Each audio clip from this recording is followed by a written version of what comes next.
Hey everyone, it's Zyger. I wanted to bring you a guide on the Lightning Sweep Crusader in patch 2.6.4. Blizzard has recently changed the modifiers on a lot of the tier set pieces, not just for Crusader, but for other classes as well. And the Roland's based Lightning Sweep set is going to be much more viable than it was in the past. So this guide will cover gear, skills, gems, cube items, and a gameplay demo. Basically everything you need to know to play this spec. Alright, let's start with gear. So first of all, this set utilizes the Roland set to get the 6-piece set bonus. Now, with this season, it's called the Season of Grandeur, so you get the Ring of Royal Grandeur buff kind of built in. So really, you only need 5 pieces. I have 6 here just because that's what I had.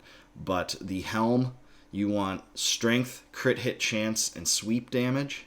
For the shoulders, you want Strength, Vit, area damage, and cooldown. You can also go with Strength, Resistance, area damage, and cooldown. Either or is fine. With the gloves, you want the Strength, Crit Hit Damage, Crit Hit Chance, and area damage to get a lot more damage here. And with the chest, you probably want Strength, Vit, Resistance. You can also go Strength, Vit, reduce damage from Elite, or Strength, Vit, life percentage. That's all a preference there. With the legs, you want Strength, Vit, Resistance, and 2 sockets, of course. And with the boots, you want Strength, Vit, Resistance, and Sweep Attack Damage. So the Sweep Attack Damage on both the boots and the Helm are going to help your output considerably. With the belt, you want to go with the Witching Hour. If you need a little bit more survivability, String of Ears is also fine. But with this set, you don't need as much survivability as some of the other specs kind of in this tier. So Witching Hour is a fantastic choice. It cranks up the damage the way that you need it. With the Amulet, you want to go with the Traveler's Pledge here. This is part of a 2-piece set with the Compass Rose that helps your survivability when you're moving and your damage when you're staying still. That's really vital for this spec, especially when your Convention of Elements ring hits the lightning to maximize your damage. The Compass Rose, you just want to wear the best one you have with the best possible stats here. You're looking for crit hit damage, cooldown, attack speed, area damage are all good stats to have as rolls. The Bracer, you have 2 choices. You can go with the Ancient Parthon Defenders. This allows you to stun mobs and get a lot more damage reduction because of it. It's really helpful for survivability. You can also use Strong Arm Bracers, and that will help your damage. So it's kind of a trade-off. I like to have the Parthon Defenders for the extra survivability. It's really helpful because survivability in this case is actually also damage, because if you're staying still and cranking out the lightning proc on Convention while you're doing sweep attack, you do a lot more damage anyways. So like I said, Convention of the Elements is the other ring.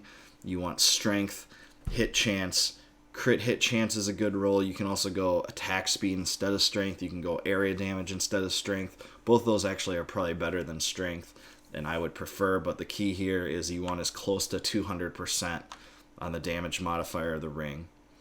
With the weapon, you want what you have better between the Flense, the golden Flense, and the Furnace, and the other one you'll put in your cube. I have a better Furnace, and the rolls that you want here is 10% damage and 10% cooldown. You could get strength as well, but if you don't need as much cooldown or damage, those are very vital. Cooldown's not absolutely necessary if you can get it in other places here, but life on hit is also a very good choice here instead of cooldown if you don't need extra cooldown. With the shield, you want a denial with as close to 125% sweep attack bonus as possible. As you can see, I only have 110, but if I was to get a better shield, which I really need here, I would get one that's closer to 125. However, strength, area damage, crit hit chance, and cooldown are probably the best rolls here. Otherwise, sweep attack damage instead of area damage is a very good roll. I don't have the best rolls. I have strength, vit, crit hit chance, and cooldown reduction. It's very good, but not the best. One other thing I wanted to mention as far as gear in this spec is during the Season of Royal Grandeur, remember, you only need 5 of the 6 pieces of Roland's, and the other piece I would get is, if you can get it, a very well rolled Andariel's Visage. And to get that will be tough, but what you need to have is lightning damage, strength, and attack speed and a socket, and then you can change one of the rolls to be sweep attack damage. But that might be very complicated to get. It's really tricky to get a well-rolled Endariel's Visage, but it would be a lot of damage in this build. Alright, let's get to gems for this build. So first of all, like almost every other build in the game, you want the Bane of the Trapped. It just maximizes your damage and allows you to unleash the power of this build.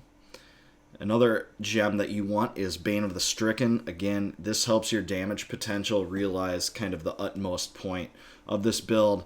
With everything stacking and all the power involved with this spec, when your convention hits lightning, which is a very vital part of the build, you're just unleashing tons of damage, and Bane of the Stricken helps quite a bit. The last gem is you kind of have an option between two. The Gem of Esoteric Alteration helps your survivability considerably. This allows your non-physical damage reduction to go through the roof, and also you get a little bit of a lifesaver when you get below 50% health. The other option here is the Goguk of Swiftness, which helps your attack speed and cooldown. However, I've tended to like the Esoteric Alteration gem. This is kind of a preference I need to play with a little bit to see what I think is absolutely the best, but those are the basic 3 gems. Alright, so let's talk skills. So first of all, the sole skill that this build revolves around is Sweep Attack. And with Sweep Attack, you want the Trip Attack rune.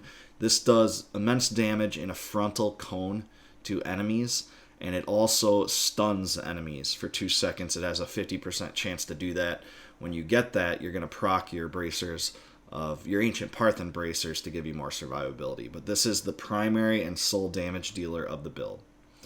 For your secondary mouse skill, you want Steed Charge, Draw, and Quarter. This allows you to pool mobs together into clumps, which again is very, very useful in this build because it allows you to get much more damage in because of area damage and the way that Sweep Attack works. For your 4 action bar skills, first of all, you want Condemn Vacuum. This is another tool that you have at your disposal to pool mobs together into clumps, because often you'll find mobs trailing around and you won't be able to get them all in a confined location. Condemn allows you to do that. The vacuum room pulls them in. Iron Skin Flash. This has kind of 2 facets of utility. One is the immense survivability that you get simply by using Iron Skin, and Flash allows you to move through enemies unhindered and gives you additional movement speed too, which is really vital.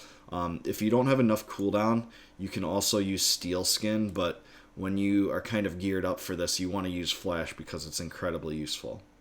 Laws of Valor, Unstoppable Force, just gives you a damage increase, and that is kind of a vital way to gain Wrath as well, because it reduces Wrath cost. Akarat's Champion Prophet. This has a survivability functionality because you essentially get a second life and you get a huge additional armor bonus, and this scales as you get more armor. It's really powerful and really useful. So let's talk passive skills now. Heavenly Strength just allows you to use the 2-handed weapon and shield, which is vital for this build. Finery, big strength increase. Holy Cause gives you damage increase and some healing. And Indestructible allows you to get a second life. Again, just helps your survivability and helps give you another chance if you fall prey to all the affixes. Alright, so it's time for a gameplay demo. I'm going to show you how this spec works. Now, in the notes section, I've also included a link to a video where I've completed a 110 Greater Rift with Lightning build. This build can be optimized to do over 120 Greater Rift. I simply don't have the complete optimization. I don't even have the gem boost to many of my items, or a good denial, or of really even a good compass rose. So this spec can be augmented to do a lot more damage, but I think the demo will be best at Greater Rift 104. So here we go. So basically you go in, you're just trying to clump mobs together and just unleash the sweep attack, and be cautious of the affixes, But really the best thing is to just clump all the mobs together, just unleash your sweep attack. When the lightning of convention and of elements is not up, that's kind of your opportunity to group mobs. And when lightning is on, that's when you want to just dish out all the damage. See, you have holy there, but now here's lightning, and that's what actually does your damage. Don't just stick at solitary mobs that are one mob. Drag mobs together, even if they're elite and they're low. You just want to drag those elites to other groups of mobs so you can maximize the area damage and the sweep attack damage. And also, when you have a solitary mob with sweep attack, you just simply won't do much damage because you're not gaining wrath from the golden Flense's ability to generate wrath. There's a lot of facets to this build you just have to play to see, but key things are that Condemn and Drawn Quarter are your grouping techniques, and there really is not a better strategy than to just clump stuff together, unleash your power of sweep attack when you have lightning, and go from there. So that's basically it. Alright, thanks again everyone for watching this video. Once again, I'll include a link in the notes section showing this spec in action doing a Greater Rift 110. Also, if you enjoyed this video, please subscribe to my channel and check out my other videos, including my other guides on Diablo 3.